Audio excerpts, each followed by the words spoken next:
Но пат се очекува да оствари профит од денационализацијата.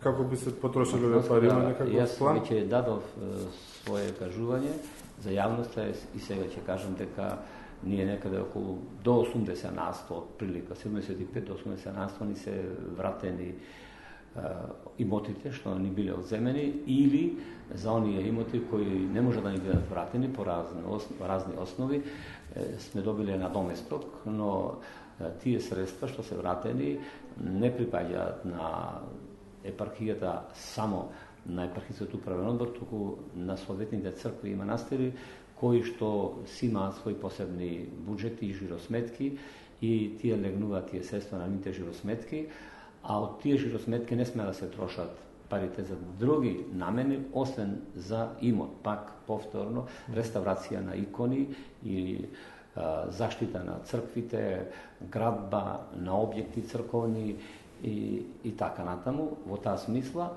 но за тоа треба да се направи претходно и проект од нивна страна, односно треба да се плати човек што ќе изработи проект, да се распише и тендер и откако сите услови ќе се исполнат, тогаш може да се подигнате, односно да се исплаќа од тие средства со 3 врзани подписи на кои задолжително треба да биде архиерейскиот наместник, старешината и мирско или цивилно лице од црковниот одбор. Без 3D подписи претходно, додека не одобри надлежниот владика и епархијскиот управен одбор не може да се извршуваат на исплати за тие цели. За колка бројка станува збор? Имате Зашто мислите? Парите од денационализацијата што Немаме тоа поединечно секоја црква, но не станува збор за големи средства.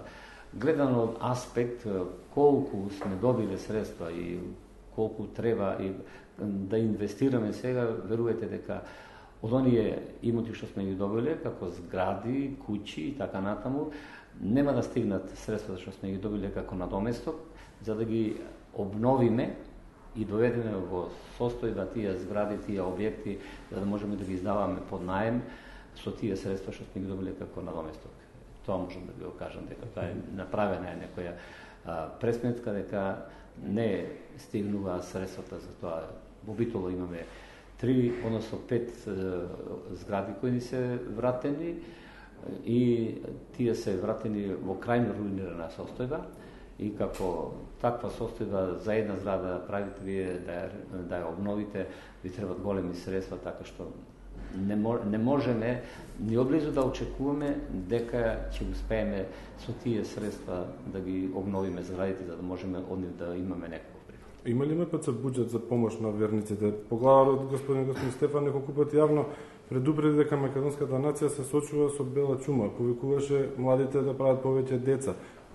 Верувам дека секој млад дорачен пар го знае тоа што е потребно, меѓутоа јас не повикувам да се во смисла, мојот повик беше во друга насока. Мојот повик беше во насока да се испочитува 6-та и 7-та заповед Божја. 6-та заповед Божја е не убивај. Односно, да не се убиваат веќе зачнатите деца во утробите на мајка. Зборам за господин Стефан. Не, за друг не сакам да коментирам, ниту за поглаварот, ниту за другите архиереи, зашто според каноните на нашата црква, архиерејот треба да говори за себе, за својата епархија.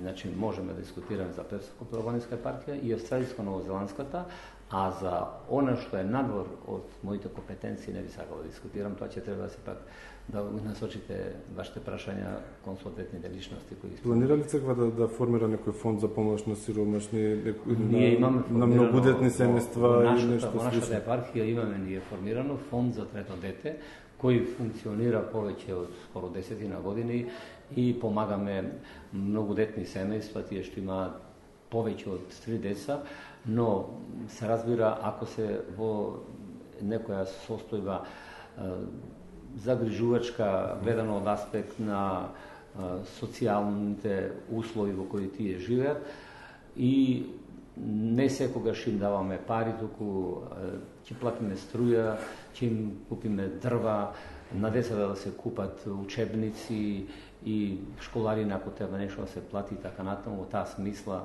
обично ги насочуваме тие средства. Некои семејства што имаат, да речеме исто така, проблеми со куќата, нешто треба да се догради, да се уреди за да можат тие да живеат и така натаму.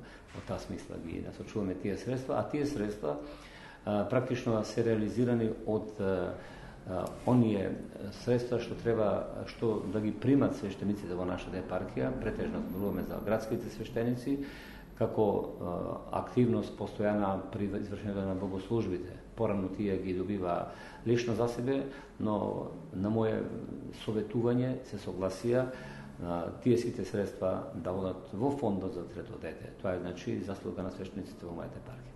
Добиваат различна сума или... Па не, тоа се отприлика некаде околу 4 до 5.000 месечно одвојуваат свештениците, тоа што требаше да го добијат како хонорар за извршената работа, оди во фондот за трето дете.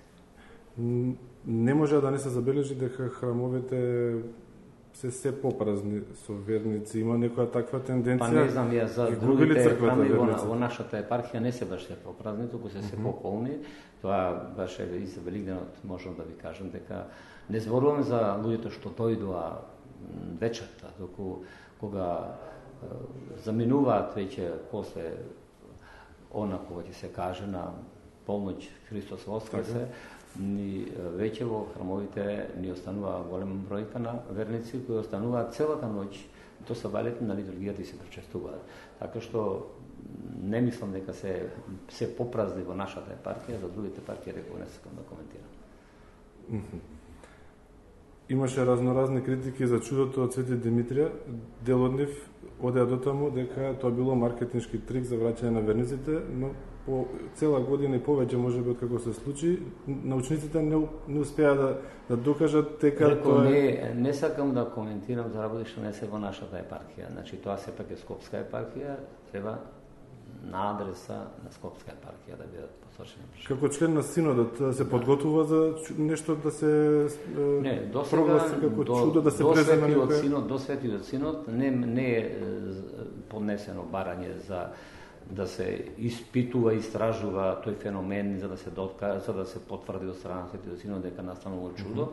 Значи досега не е стигнато такво барање, а дали година ќе стигне, не знаем. Ќе почекаме, ќе видиме. Да. Зошто во услови кога МПЦ има се полош имидж, пиарот на црквата го води еден владика што нема елементарни комуникацијски вештини?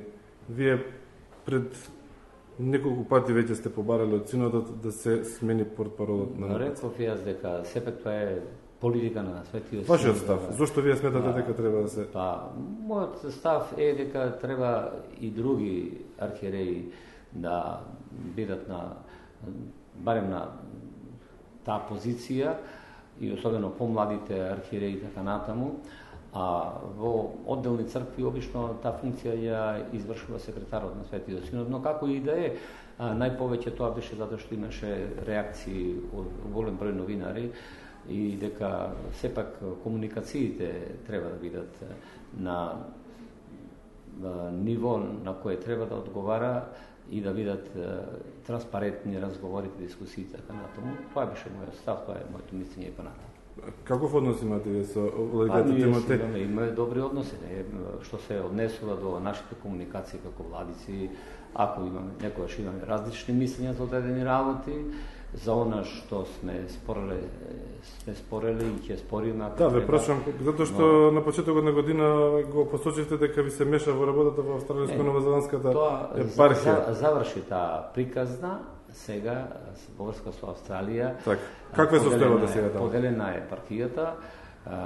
Јас задржувам епархија со 11 парохиски цркви и исто така уште 4 други цркви односно црковни општини кои немаат се уште црква, но имаат парохиски свештеници и се одидат таму богослужби и нормално функционира литургискиот живот во тие црковни општини. Па кај нас во нашата епархија, Австралиско-новозеландската, нема сега никакви... Не постои веќе раскол меѓу верниците? Па нема кај нас што да постои, кај нас немало под овие со овие црковни општини со кои јас раководам. Проблемот беше со црковните општини кои се набор сега од таа епархија, кои се под директна управа на Светиот архиерейски синод. И сега надлежноста за нив е на Светиот архиерейски синод и на митрополитот Тимотеј, кој беше назначен прво за координатор, а сега веќе и за администратор на тие црковни општини, и се што е врска со тоа, че прашањата да се поставуваат на адреса на синодот, односно поглаварот и на митрополитот Тимотеј. Спомнавте дека во црковниот спор има многу политика во Австралија. Се уште стоите на тој став? Не, јас кажував како се одвива работите, дека проблемите не се само црковни, таму не беа само црковни, беа и политички, затоа што во минатото се знае, особено во времето на комунистичкиот период, имаше силно влијание самата држава, политиката, матицата на иселениците како институција и така натаму. После продолжи едно известно време и таа агенцијата што беше за иселеништво да се меша. Денеска веќе тие работи се повеќе или помалку надминати во епархијата со која јас управувам.